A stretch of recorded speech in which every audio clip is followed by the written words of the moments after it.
To me personally, the Le Mans 24 Hour is the greatest race on earth. Having attended it in 2024 and raced it twice on iRacing in the same year, I love this race and I take it very, very seriously. So, when my team announced our entry into the 2025 Majors 24, I was more than excited. I began training hard with the goal of winning this race for the very first time. Unfortunately, things didn't quite go to plan. This is the story of how my favourite race was turned into my biggest nightmare in my iRacing career.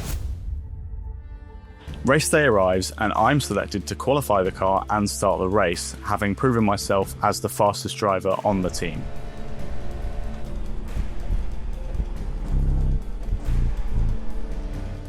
With crazy high track temperatures, I just about managed to put out a time fast enough to secure our team with a third place grid start. This is exactly where we want to be, to fight for the lead in the early stages of the race without worrying about the entire grid being behind us.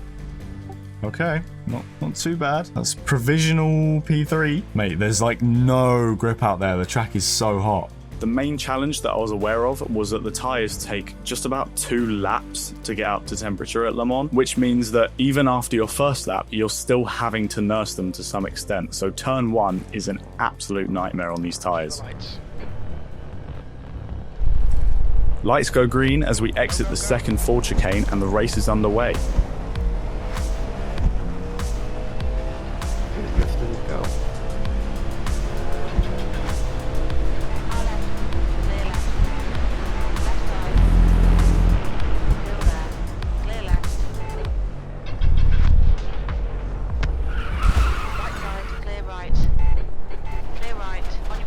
Good job. In a rush to remain in second position, the orange TDC Racing Cadillac turns into the right-hander with the green Sapphire Simsport car on his inside, creating contact and a spin, which I barely managed to avoid. Annoyingly, this dropped us from 3rd place to 8th, but the most important part was that we had escaped the incident completely unscathed, and now I could focus my efforts into recovering the positions, which I did over the course of only a few laps.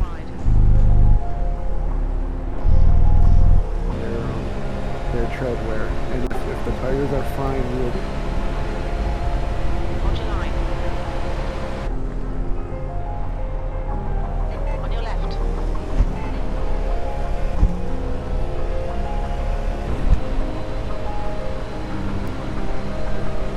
Hold your line.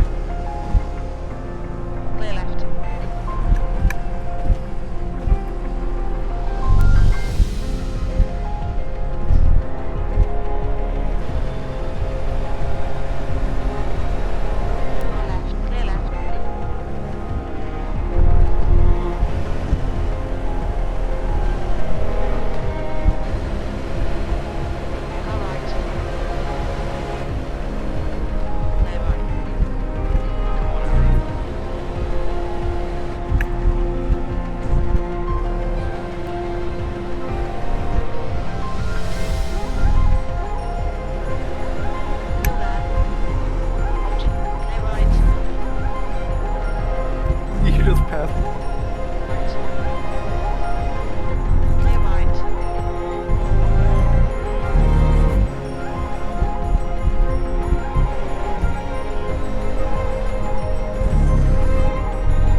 If they change their tires, we're going to have an advantage right out of the box anyways. Is the car rejoining? It's an incident in. Overslowed. Crazy. First stint. Good job. That was nuts. Yeah, TM3, TM4 right behind. Holy shit, this is gonna be close. Let's see. Having pushed so hard to gain the positions back in the first stint, we didn't realise how low the tread wear of my tyres had become. My wear's probably quite high. I haven't looked at it. Yeah, it's quite high. And we were planning to double stint them to get the jump on anyone who might be taking new ones, because obviously they would have to do a cold tyre outlap. Oh, there he goes. Unfortunately, we quickly learned that my tyres were close to useless when I had this huge moment. Nope. Okay, I need to start to... Sorry. Oh, we're all good. We're all good. We're all good. Now, this happened as a result of me driving over a tiny bit of gravel and debris on the circuit in the S's. Along with older tyres, there was just no grip and the car completely snapped out on me. Following this, I had to be way more careful and my pace fell off more and more with each lap. Annoyingly, we knew that the double stinting tyres would work, but with how hard I'd pushed them in the first stint, our strategy was completely thrown off. So, as I came in for the end of stint 2, I got new slicks, and with the threat of heavy rain in 30 minutes time, we knew that the fresher tyres would hold up better in the transition period than any double stinted tyres that other cars might be using at that point.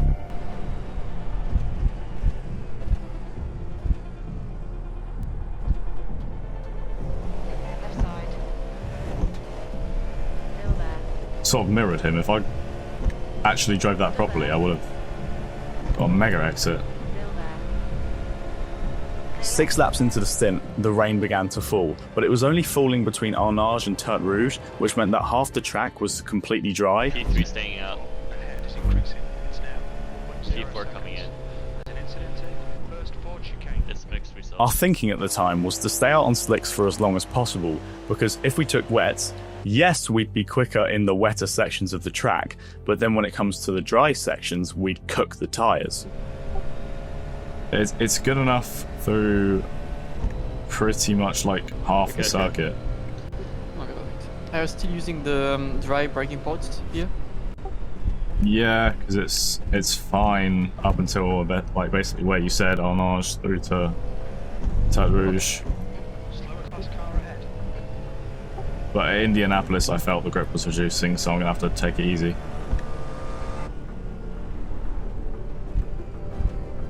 You're being very safe. Yeah, I'm not taking any risks. Not at such a high-speed corner. Yeah, it's good like this. Now, as I am progressing through this lap before I box, you may notice that the game isn't running as well as you'd want it to.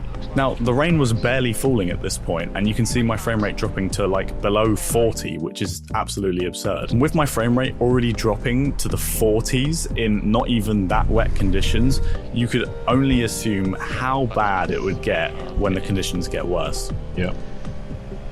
Taking the car from me is Lucas, who is a recent addition to the team, having proven himself on his pace in the N24. As the rain was only going to get worse, he jumped in to nurse the car through a very wet few stints, and he did an excellent job with only minor mistakes which were easy to make in such harsh weather conditions. There's an incident in Arnage. You think it might be Jack? Things were going great. Until Oh shit.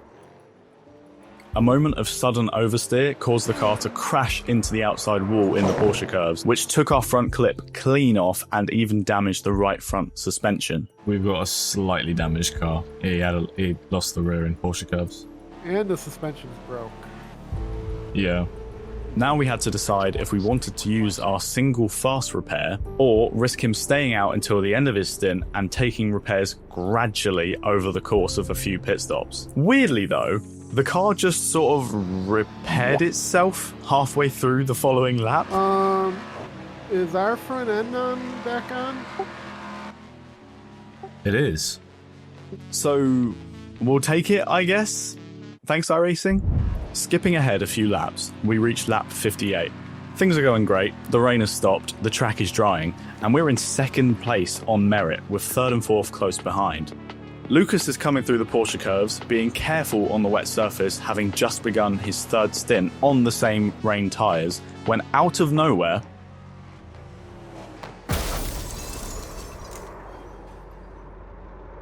There's an incident in Porsche curves. No. Oh my god. Oh no. We have to fast repair on this. the first impact with the Cadillac was bad, but it was survivable. However, that second impact when Lucas rejoins the circuit gave us an immediate meatball.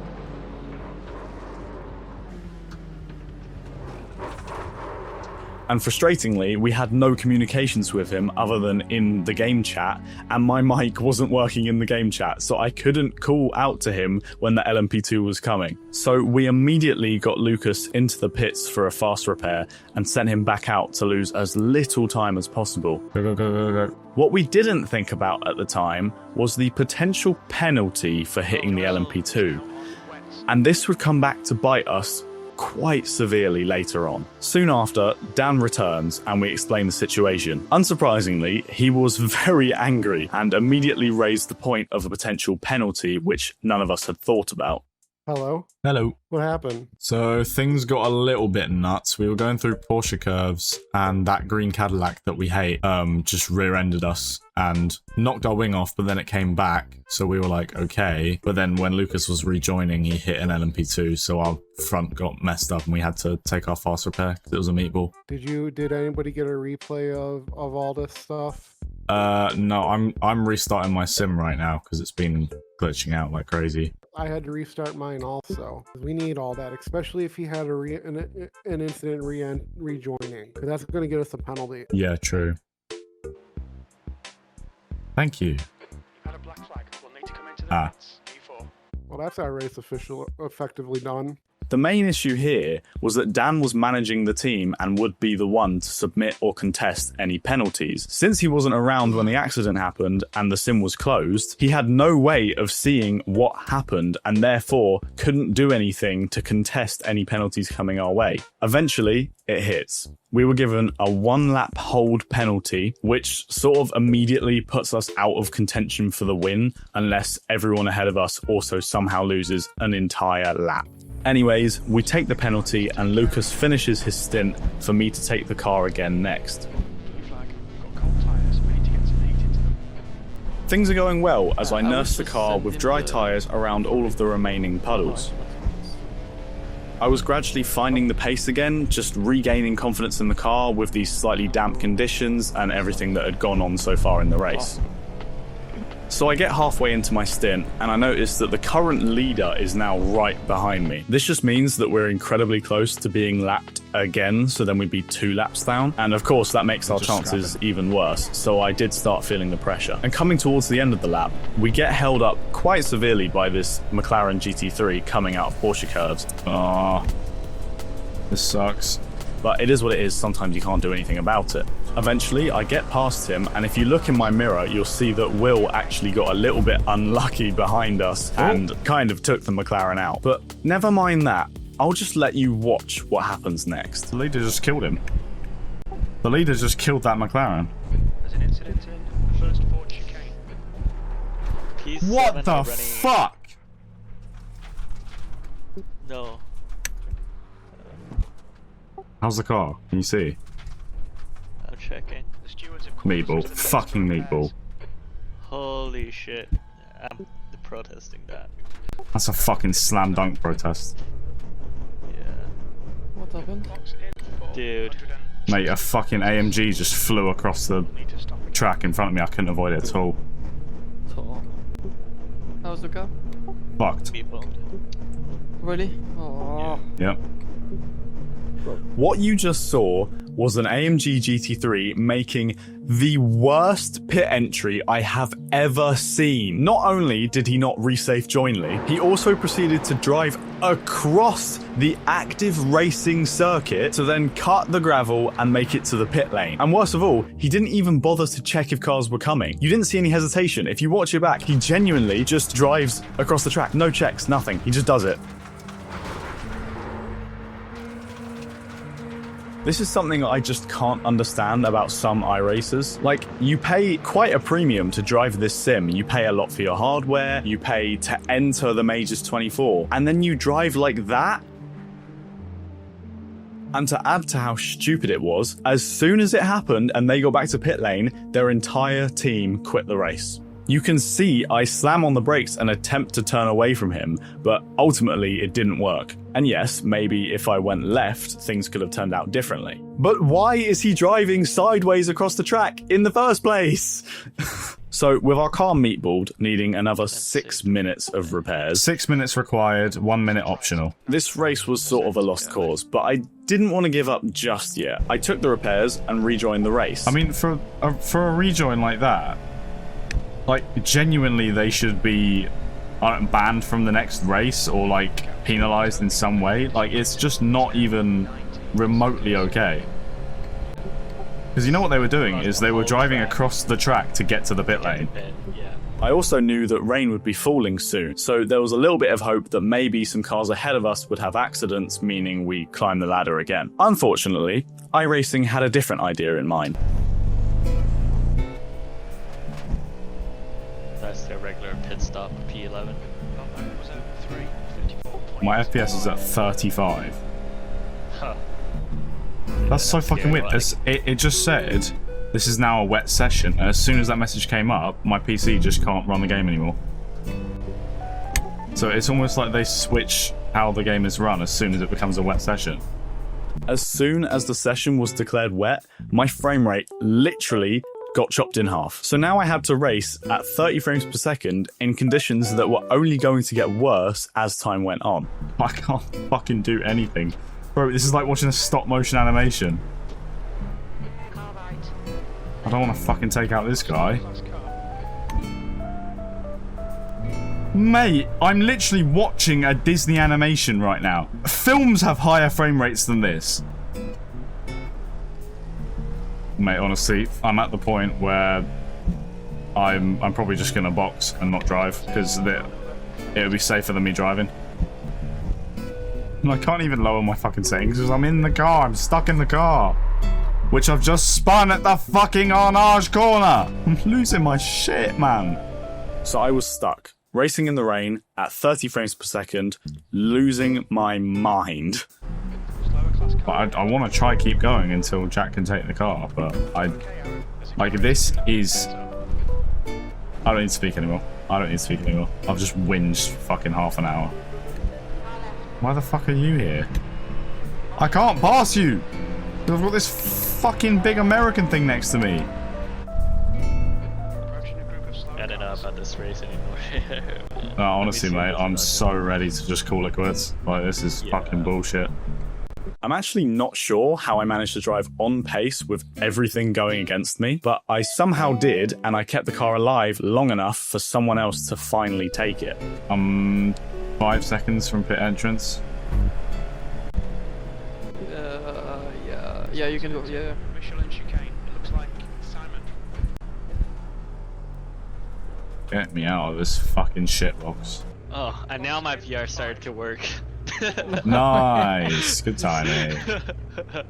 Perfect timing. I'll close Discord, but yeah, I can hear you now. Okay. When I got out of the car, what I didn't know was that that would be my final time driving in this race. After this, Lucas had the car for a while, and then Jack took over. And honestly, I had just clocked out at this point. I just left the room and let them do their thing because I didn't really expect to be driving anytime soon. Not until it was dry, at least. Now, the guys actually did a really good job to keep the car going in these conditions. But once again, on lap 124, our luck would only get worse. Oh no. We're good.